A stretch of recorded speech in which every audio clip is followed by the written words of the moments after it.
नमस्कार दोस्तों, सबसे पहले हम आपको कांग्रेचुलेट करना चाहेंगे कि आप संस्कृत सीखने के लिए इंटरेस्टेड हैं। शायद आप यकीन ना करें, पर सिर्फ सीखने के लिए इंटरेस्टेड होना ही आपको 80% लोगों से आगे ले जाता है। दोस्तों, आज के इस वीडियो में हम कक्षा 10 संस्कृत पीयूषम के एकादश पाठ व्याघ्र पथिक कथा को काफी विस्तार से समझेंगे। तो फिर बिना किसी देरी के चलिए वीडियो शुरू करते हैं। एकादशः पाठ 11वां पाठ व्याघ्र पथिक कथा। व्याघ्र यानी कि बाघ, पथिक यानी कि राही, कथा यानी कि कहानी। तो पूरा अर्थ हो जाएगा बाघ और राही की कहानी। चलिए कहानी स्टार्ट करते हैं। कहता है, अयं पाठः नारायण पंडित रचितस्य हितोपदेश नामकस्य नीति कथा ग्रंथस्य मित्रलाभ नामक खंडात संकलितः। अयम मतलब यह, पाठ मतलब पाठः, यह पाठ नारायण पंडित रचितस्य हितोपदेश नामकस्य नीति कथा ग्रंथस्य। तीनों में अस्य अस्य अस्य यानी कि षष्ठी विभक्ति का एक वचन लगा हुआ है। और षष्ठी विभक्ति का कारक चिन्ह क्या होता है? का, के, की अथवा रा, रे, री। तो हम यहाँ के अर्थ लेंगे। लेकिन जब इस तरह की बात आए कि 2, 3, 4, 5 ऐसे शब्द जिनमें एक ही विभक्ति तथा एक ही वचन लगा हो, तो उसका कारक चिन्ह हम सबसे लास्ट वालों के साथ लेते हैं। तो यहाँ सबसे लास्ट में क्या है? नीति कथा ग्रंथ। तो यहाँ हम कारक चिन्ह जो है के अर्थ लेंगे और सबसे लास्ट वाले के साथ नीति कथा ग्रंथ के साथ यहाँ हम के अर्थ लेंगे, क्योंकि षष्ठी का कारक चिन्ह क्या होता है? का, के, की अथवा रा, रे, री। तो हम यहाँ अपने अनुसार से के अर्थ लेंगे, लेकिन सबसे लास्ट वालों के साथ लेंगे, क्योंकि तीनों में षष्ठी विभक्ति का एक वचन यानी कि समान विभक्ति तथा समान वचन लगा हुआ है।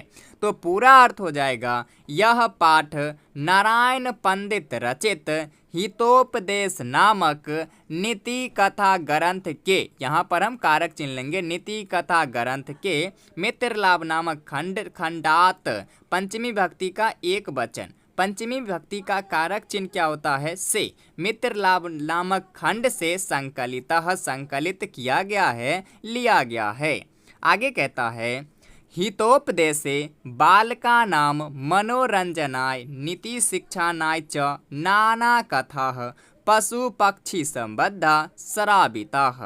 हितोपदेशे सप्तमी विभक्ति का एक वचन, जिस प्रकार से बाले, रामे, फले, इसी प्रकार से हितोपदेशे, हितोपदेश में बाल का नाम, षष्ठी का बहुवचन, बाल का नाम यानी कि बच्चों के या फिर बालकों के मनोरंजनाय, आय चतुर्थी विभक्ति एक वचन, मनोरंजन के लिए नीति शिक्षानाय च का मतलब होता है और इसका अर्थ जो है एक शब्द पीछे लेते हैं, यानी कि च कहाँ है? यहाँ पर है। इससे जो है एक शब्द पीछे यानी कि मनोरंजन के बाद हम च का अर्थ लेंगे और मनोरंजन और नीति शिक्षानाय, नीति शिक्षा के लिए नाना कथा, अनेकों कथा, पशु पक्षी संबद्धा, पशु पक्षी से संबंधित श्राविताः, सुनाए गए हैं। फिर से समझिए, हितोपदेश में बालकों के मनोरंजन और नीति शिक्षा के लिए अनेकों कथा पशु पक्षी से संबंधित सुनाए गए हैं। प्रस्तुत कथायाम लोभस्य दुष्परिणाम प्रकटितः। प्रस्तुत कथा में यानी कि जो कथा अभी हम पढ़ेंगे, इस कथा में जो है लोभ अस्य, लोभ का, षष्ठी का एक वचन, लोभ का दुष्परिणाम, दुष्परिणाम प्रकटितः, प्रकट होता है, दुष्परिणाम होता है। पशु पक्षी कथा नाम मूल्य मानवानां शिक्षार्थम प्रभूतम भवति। पशु पक्षी कथा का मूल्य, महत्व जो है मानवों के शिक्षा के लिए बहुत है। पशु पक्षियों से संबंधित कथा का महत्व जो है मानवों के शिक्षा के लिए बहुत है। इति एतादृशी भी कथा भी जायते, यह बात जो है इस कथा से ज्ञात होता है, इस कथा से प्राप्त होता है, इस कथा से इस बात की जानकारी मिलती है। चलिए अब हम कथा स्टार्ट करते हैं। कहता है, कस्चित् वृद्धव्याघ्रः स्नातः कुशहस्त सरस्तीरे बुरुते भो भो पंथ। कश्चित कोई वृद्ध व्याघ्रः बूढ़ा बाघ स्नातः स्नान कर कुशहस्तः हाथ में कुश लेकर सरस तीरे तालाब के किनारे बुरुते बोल रहे थे। क्या बोल रहे थे? भो भो पंथा, अरे अरे राही, इदम स्वर्ण कंगनम, यह सोने का कंगन, गृहताम ग्रहण करो। ततो लोभ आकृष्टेन केनचित् पंथेन आलोचितम भाग्येन इति संभवति। ततो इसके बाद यानी कि बूढ़ा बाघ ने तालाब के किनारे बोल रहा था, अरे अरे राही, यह सोने का कंगन ग्रहण करो। इसके बाद किसी लोभ से आकृष्ट किसी राही के द्वारा सोचा गया। इसके बाद लोभ से आकृष्ट किसी पंथी के द्वारा राही के द्वारा सोचा गया। भाग्येन इति संभवते, कि भाग्य से ये सब संभव है, मेरा भाग सही है जो ये सब मिल रहा है।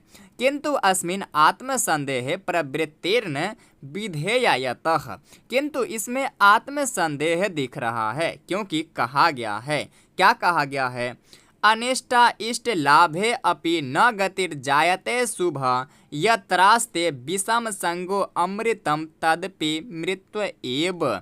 यानी कि अनिष्ट से इष्ट चाहने वालों की न गतिर जायते शुभा, अच्छी गति नहीं होती है, क्योंकि यत्रास्ते विषम संगो अमृतम तदपि मृत्यु एव, क्योंकि विष युक्त अमृत पीने से भी मृत्यु ही प्राप्त होती है। विष के साथ जब हम अमृत पीते हैं तो उससे हम अमरता नहीं होते, उससे हमारे मृत्यु ही होती है।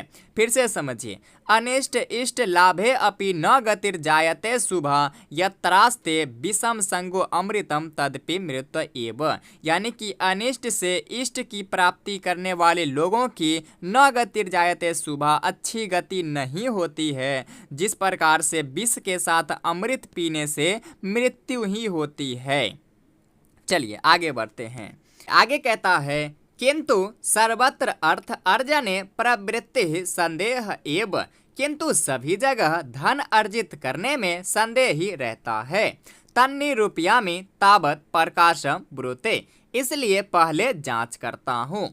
इसने कहता है कि किंतु सभी जगह धन अर्जित करने में संदेह ही रहता है, इसलिए पहले जांच करता हूँ। अब राही जो है प्रकाशम ब्रूते, खुलकर बोलता है, जोर से बोलता है। क्या बोलता है?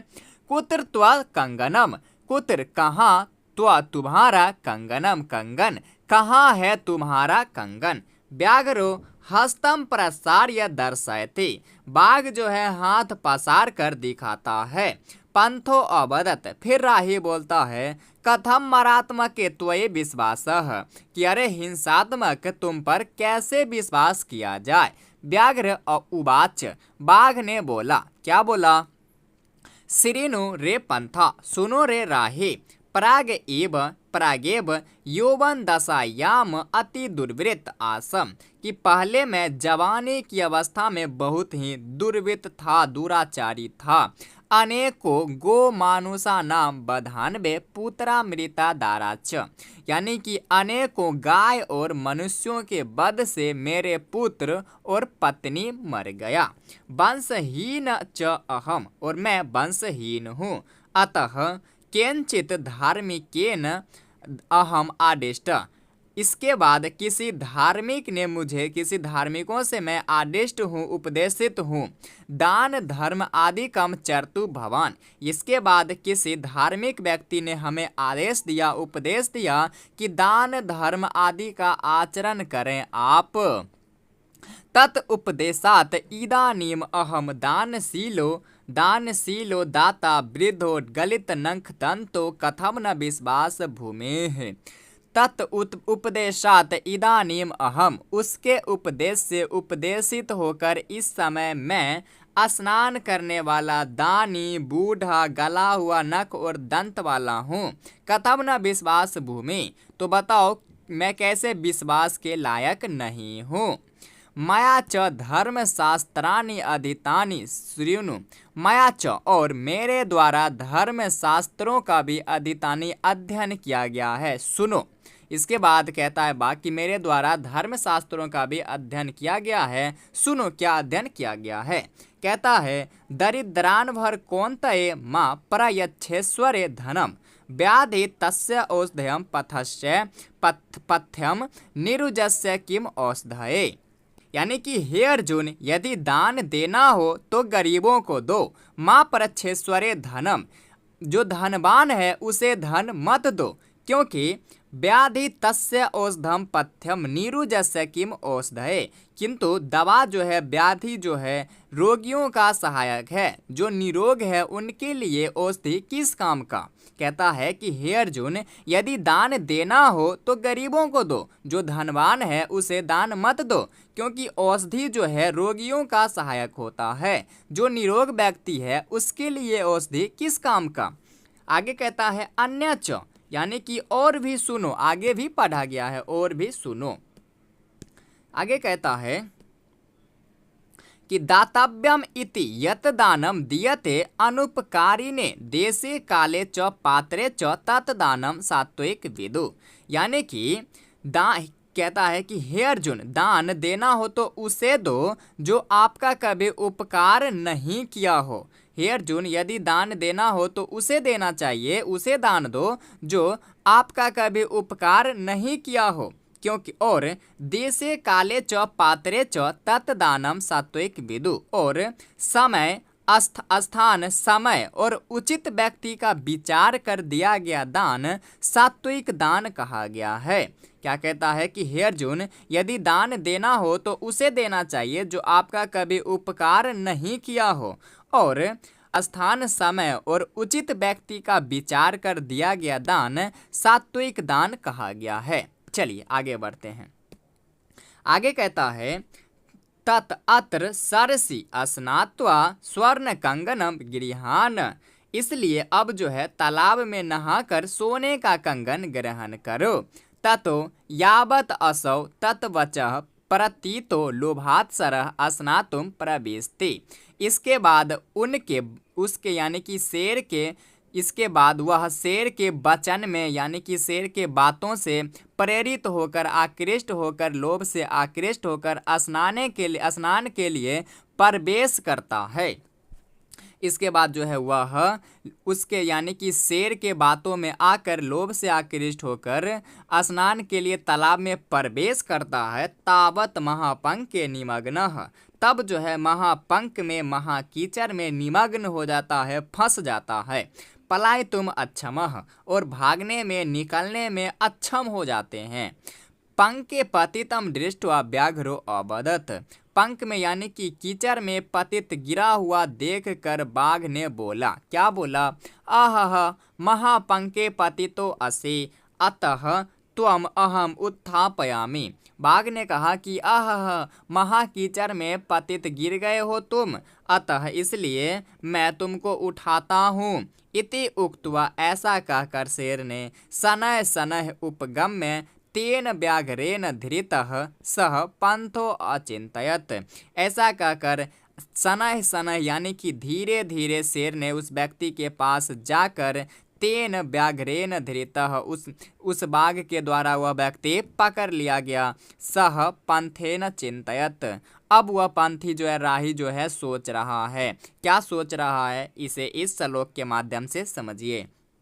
कहता है अब सेंद्रिया चित्तानाम हस्ती स्नानम इदम क्रियाम दुर्भागा भरण प्रायो ज्ञानम भारम भारः क्रियाम बिना। यानी कि अब सेंद्रिया चित्ता नाम हस्ती स्नानम इदम क्रियाम दुर्भागा भरण प्रायः ज्ञानम भारम क्रियाम बिना।